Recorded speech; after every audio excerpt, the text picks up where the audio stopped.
I want to ask you that what would you say to somebody who's, say, 25, 30-year-old and is navigating their career and not sure about what they should do and what paths they should follow? Because you've gone through a career shift and like all of that. And I would like for you to tell them what you have learned through the process. This is a particularly tricky thing because, again, we come to the idea of separating who you are from what you do. More and more, I think the external forces, external influences in our lives, society, friends, so on, they tend to push us and push everyone to define themselves by their work, by their success at work, by those metrics, because these are easily quantifiable external metrics. And it is very, very easy to get very caught up in that narrative and in that version of things. And it is very tricky to remove from that and say, okay, but what kind of a life do I want? And can I define my own version of success? Right. My own version of my life, my persona, my personality, my identity, all of these things in kind of in isolation from this part. It's not easy, particularly in the world that we live today, where cost of living is up, employment is down, job opportunities are scarcer and less rewarding. All of these are very, very, very scary, difficult things, and it can very quickly lead to a sense of despair.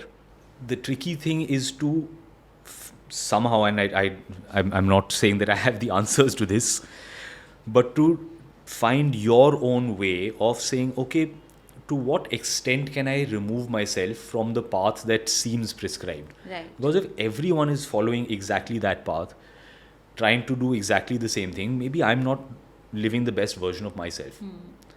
And to say, okay, can I adjust my life in a way, and particularly in your 20s and 30s, where the option of moving to a different city for employment opportunity is a very real thing. Yeah. Can I shift over here and make a life for myself? A lot of these things seem very scary.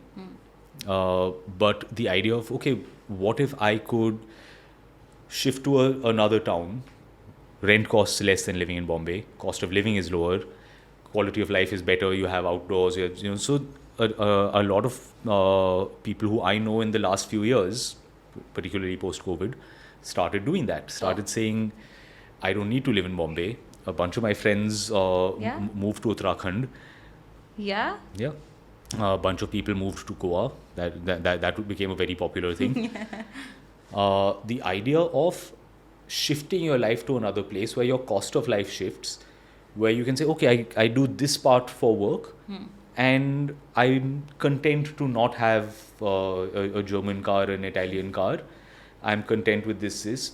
So to try and find more of those balances, more of a version of life that is tailor-made to you, that you say, I can live this life and do this much for work, and this much fulfillment I get from things that are not externally defined, that are not such obvious markers of security, of status, which you're chasing this external thing of, if I have these shoes, if I have this car, and if I have this jacket, then I'm successful and I'm paying this rent. No, leave those things.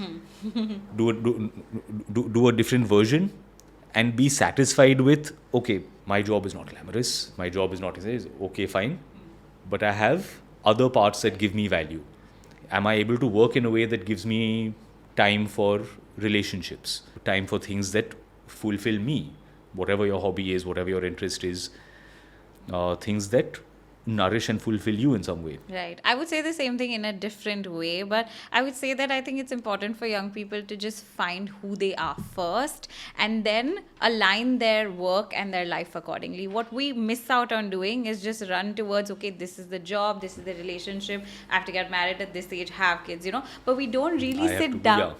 You don't really sit down to find out that first, who am I? Do I believe in the concept of this? Do I believe that this work is important? If we do that internalization before, you then don't have to do it after 10 years, looking back at it and be like, okay, now did I really want to do this? Do I really want to do that? Exactly. If you did that before, you have your path a little bit more clearer, is what I would say to like a younger person. Yeah. So this is essentially that. It is the idea that having entered the stream, then you are like trying to make yourself that version.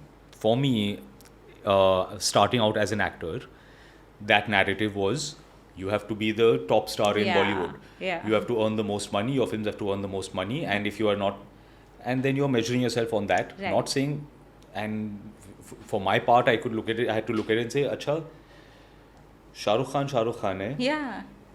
Amitabh Bachchan hai. Somewhere within that, I'm not that. I can take this much satisfaction. I can put this much of myself into it, and wherever I end up, that is that Yeah. part of it. And then there is the other part of me that is not the actor. So you can try to chase that thing and berate yourself because you are not that, or say this much I can do there. This much is the path that is me, that is in my Exactly. hand. The find yourself.